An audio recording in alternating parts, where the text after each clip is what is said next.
Bitcoin perdeu 60 mil dólares e recuperou em cima de 60 mil dólares. Seria esse o fim da nossa queda? Bom, é sobre isso que nós vamos falar na nossa análise de hoje.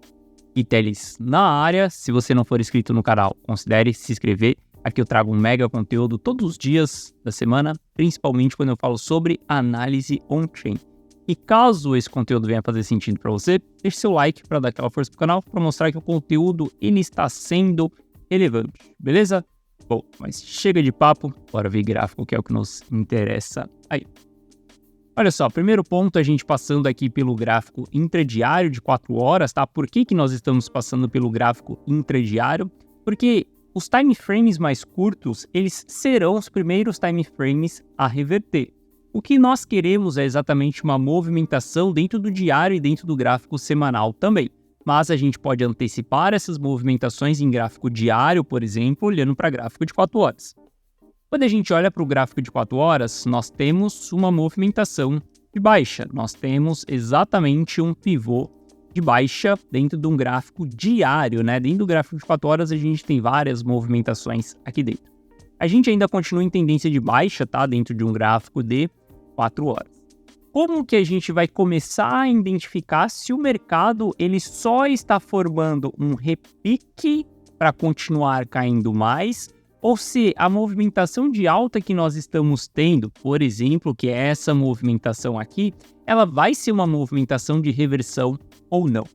Para a gente identificar essa reversão, a primeira coisa que nós vamos fazer é traçar Fibonacci exatamente do último topo que nós tivemos até o último fundo. E nós vamos olhar para a retração de 0,618 de Fibonacci.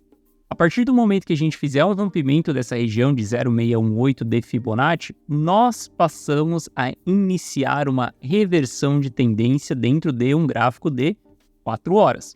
Olha só, podemos observar essa última movimentação aqui que nós tivemos. Quando a gente traça Fibonacci, a gente vê que o mercado ele não conseguiu superar 0,618 de Fibo. Se ele não conseguiu superar 0,618 de Fibo, significa que toda essa movimentação de alta aqui que nós tivemos, ela foi apenas um repique. Lembre-se, o mercado ele anda em ondas e não em linha reta.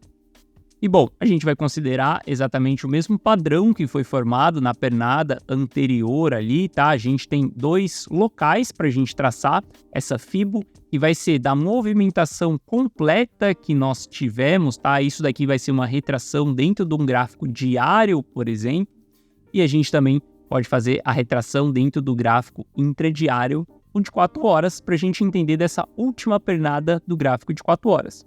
O que eu quero dizer para você?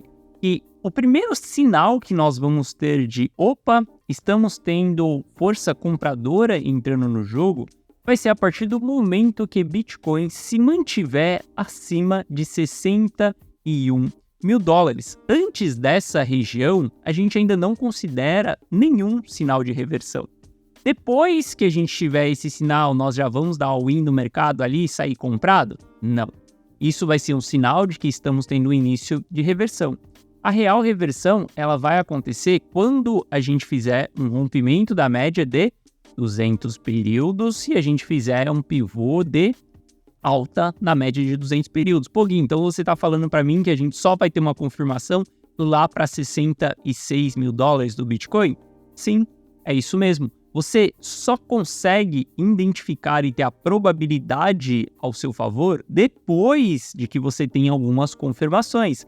Até que essas confirmações cheguem, você vai simplesmente aumentando a probabilidade. Rompeu 0,618? Legal.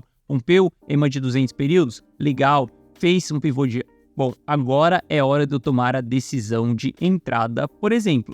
E aí, obviamente, vai depender de várias estratégias que você vai ter, tá? Se você vai entrar com estratégias parciais, por exemplo, se você está olhando para gráfico diário, por exemplo, você já pode ter tomado entradas, como eu e os alunos, a gente já tomou algumas entradas dentro dessa semana, principalmente em Bitcoin. A gente fez entrada exatamente no fechamento do candle aqui, desse candle vermelho, porque nós estávamos em cima de 0,382 de Fibonacci dentro de um gráfico diário. Por que a gente não voltou ainda 100% para o mercado? Por que a gente ainda não tem o caixa zerado, por exemplo, ainda estou com estratégias de proteção. O que seria estratégias de proteção? Primeiro passo é que eu estou muito mais posicionado em Bitcoin do que em altcoins nesse momento. Porque para mim o drawdown ainda nas altcoins, ele vai continuar. E eu vou mostrar isso para você através de dados. Até que a gente comece a ter reversões de tendência no Bitcoin, que é isso que eu acabei de te explicar. Então a gente faz entradas parciais dentro dessa região. Tudo o que acontecer no Bitcoin ali dentro do gráfico intradiário de 4 horas pode ser apenas um reteste e uma confirmação da perda do suporte dos 61 mil dólares. Caso a gente feche acima dessas regiões, aí sim a gente enxerga que, opa, a gente já chegou no final dessa retração. E por que a gente vai enxergar que a gente já chegou no final dessa retração?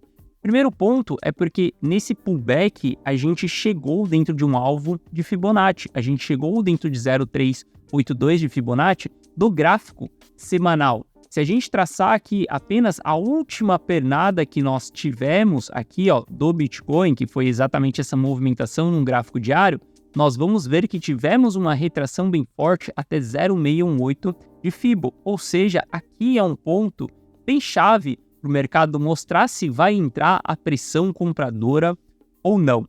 Lembre-se que tudo que nós fazemos dentro da análise, tanto de price action quanto análise on-chain, é entender se outras pessoas estão comprando o ativo ou não. Esses padrões de candles, números de Fibonacci, tudo isso não é mágica. É simplesmente que a gente vai identificar se tem pressão de compra ou não. O que significa a gente se recuperar acima de 0,618 de Fibonacci? Significa que a gente vai se recuperar acima de um número mágico?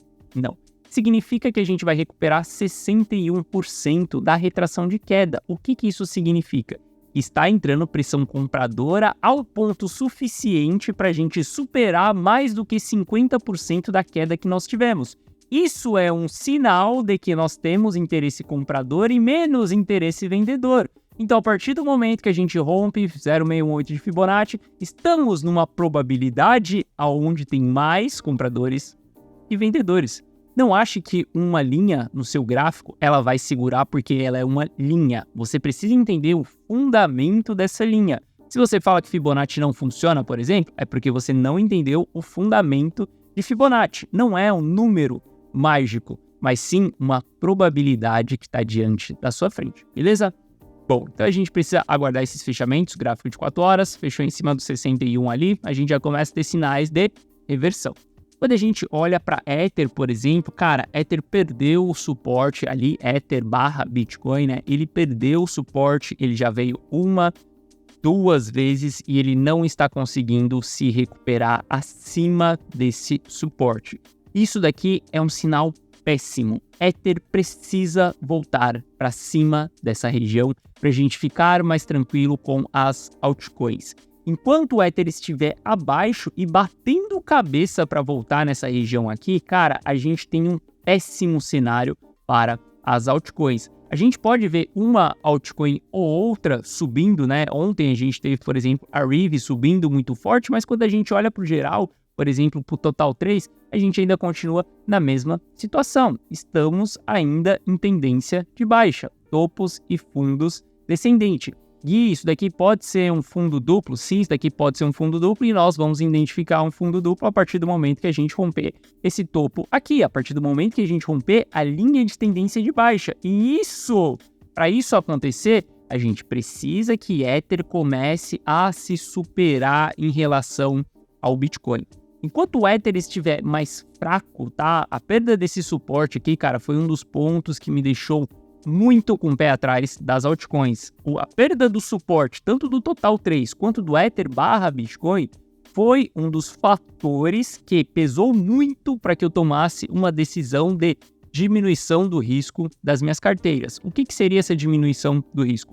Bom, em algumas carteiras eu troquei Ether por Bitcoin, em algumas carteiras eu realizei lucro dentro das altcoins e, por exemplo, eu vou fazendo estratégias de reentradas bem mais tranquilas do que foi a estratégia de saída dos ativos, porque eu vejo que a gente ainda tem um risco diante da nossa frente para as altcoins.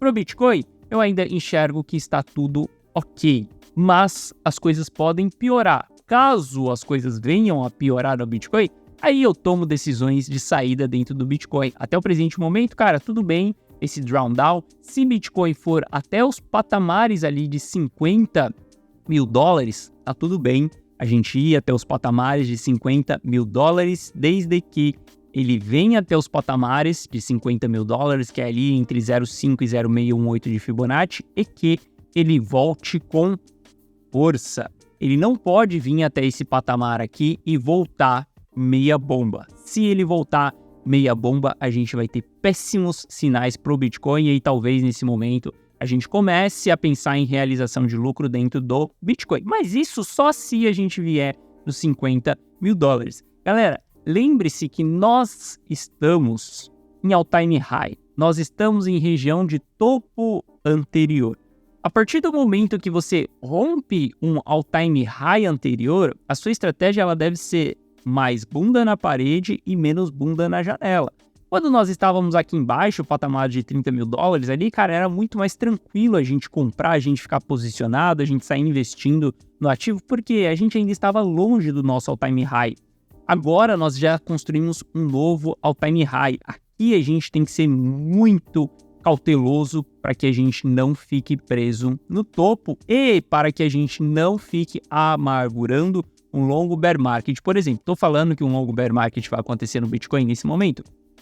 Não acredito que a gente vai vivenciar um longo bear market. Pode ser que a gente vivencie caso a gente venha nos 50 mil dólares e o preço do ativo comece a fraquejar e não a se recuperar com força, beleza? Bom, isso falando de price action. Ontem eu comentei com vocês que nesse momento do ciclo é mais delicado porque muita parte do supply está na mão dos investidores de curto prazo. É exatamente essa linha vermelha que você está vendo aqui embaixo. Quando a gente passa o supply para a mão do investidor de curto prazo, isso é um perigo, porque essas pessoas elas tendem a realizar prejuízo. E isso daí é o que faz com que a gente comece a entrar em uma espiral de quedas, porque as pessoas vão realizando ali no prejuízo. Tem alguns sinais negativos dentro do Bitcoin, como MVRV intradiário de 30 dias, ele está embicando para baixo. Nós estamos fazendo os topos e fundos descendentes. MVRV significa Market Value sobre Realized Value. O que isso significa? Se esse gráfico estiver subindo, quer dizer que o mercado está valorizando mais do que as pessoas estão realizando.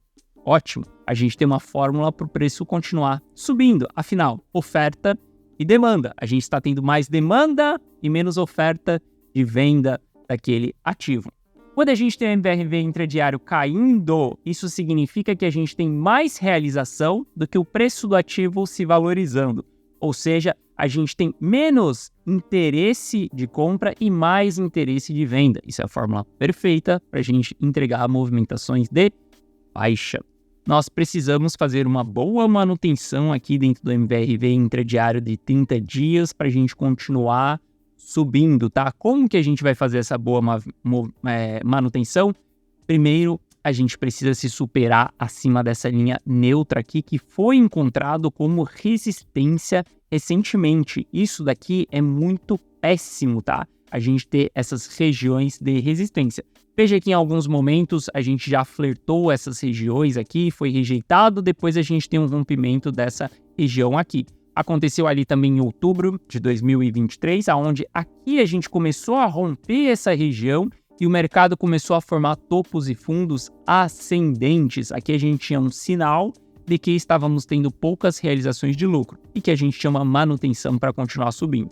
Agora, nesse patamar aqui, as coisas ficam um pouco mais complexas, mais complicadas. O Bitcoin ele precisa reverter a tendência do gráfico de 4 horas, por exemplo, para a gente voltar com uma manutenção de alta. Quando a gente olha para o Ether, a gente vê que o Ether já rejeitou pela segunda vez essa região aqui, e isso, novamente, é péssimo. Mostra que a gente está tendo mais realização do que valorização do ativo. Isso daqui é fórmula perfeita para a gente continuar caindo. Olha só, supply passando para a mão dos investidores de curto prazo, MVRV indicando que a gente está tendo realizações onde o mercado não está comportando essas realizações, tanto no Ether quanto no Bitcoin.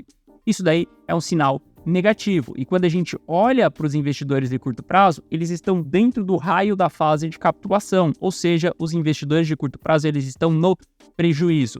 E não, investidor de curto prazo, ele não tem estômago. O cara acabou de chegar no jogo, ele está descobrindo o que é a volatilidade do Bitcoin para baixo.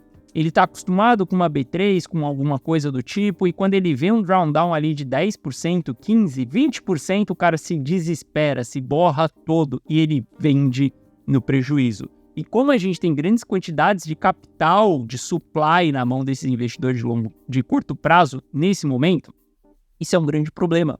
É esse um dos grandes diferenciais, porque quando a gente tinha, por exemplo, retrações lá nos 30 mil dólares, eu não me preocupava tanto com essas retrações. Olha só, a gente já voltou em fase de capitulação aqui, ó, em agosto de 2023. Mas se você vier em agosto de 2023, você vai ver que o supply na mão do investidor de curto prazo estava caindo e não subindo, diferente desse momento. Então, nesse momento aqui, a gente sabia que o investidor de longo prazo ele é mais maduro, ele tem apetite na queda, ele sabe aproveitar a queda para poder aportar mais. Então, nos 30 mil dólares, a gente fica mais tranquilo, porque quem estava dominando o jogo, quem estava com a bola no pé, era o investidor de longo prazo. Agora, quem está com a bola no pé é o investidor de curto prazo. Então, a gente deve tomar muito cuidado com isso, porque esses movimentos de capitulação, eles vão sim colocar essas pessoas em pânico e fazer com que essas pessoas realizem prejuízo.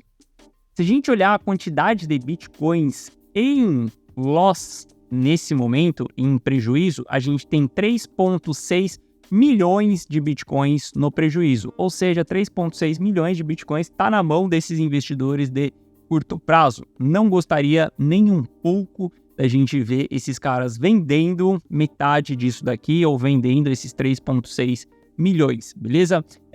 Eu acredito que a gente tem que sim se recuperar dessas regiões para a gente continuar mantendo de maneira saudável movimentações de alta dentro do Bitcoin. Para a gente sair dessa zona aqui, que está sendo uma zona muito complexa, para a gente buscar um novo all-time high do BTC, beleza? E bom, quando a gente olha para o Soper, a gente afundou aqui na região negativa, ou seja, o sentimento desses investidores está muito negativo. Se a gente olha para o Soper do Ether também, a gente está vendo que, cara, pela terceira vez estamos vindo aqui dentro e o Soper está diminuindo. Isso é um sinal de que as pessoas estão realizando prejuízo, e quem está realizando esse prejuízo são os investidores de curto prazo. Beleza? Existem momentos do ciclo que a gente deve ficar mais atento para os investidores de curto prazo, entendendo, cara, quem é que está com supply na mão, se é o de longo prazo, se é o de curto prazo, se a maior parte está no de longo prazo, ele continua acumulando e o de curto prazo ele tem pouco capital, a gente nem se preocupa, segue o jogo, qualquer queda é pullback. Agora, quando a gente olha, o supply saiu do longo prazo, porque os caras realizaram lucro, bilhões e bilhões, como eu já te mostrei nas análises anteriores. E quem comprou são os investidores de curto prazo que acabaram de entrar no mercado, no topo do mercado. Cara, a gente tem sinais de cautela diante da nossa frente. Nesse momento, a gente começa a baixar a nossa ganância, realizar lucros, por exemplo, daquilo que a gente já surfou, proteger carteiras, porque a gente está num cenário um pouco mais delicado, beleza? Bom, lembrando, se você quiser saber todas as minhas decisões, uma carteira que eu estou gerenciando, carteira rumo ao milhão, o link está na descrição. Lá eu analiso, eu tomo todas as decisões e eu só passo as decisões para você. Tudo que você precisa fazer é copiar e colar. A responsabilidade, deixa na minha mão. O trabalho de analisar o mercado, deixa na minha mão, beleza? Bom, então é isso. Lhe desejo um ótimo final de semana. Eu te vejo de volta aqui no canal na segunda-feira e vem. Forte abraço e valeu!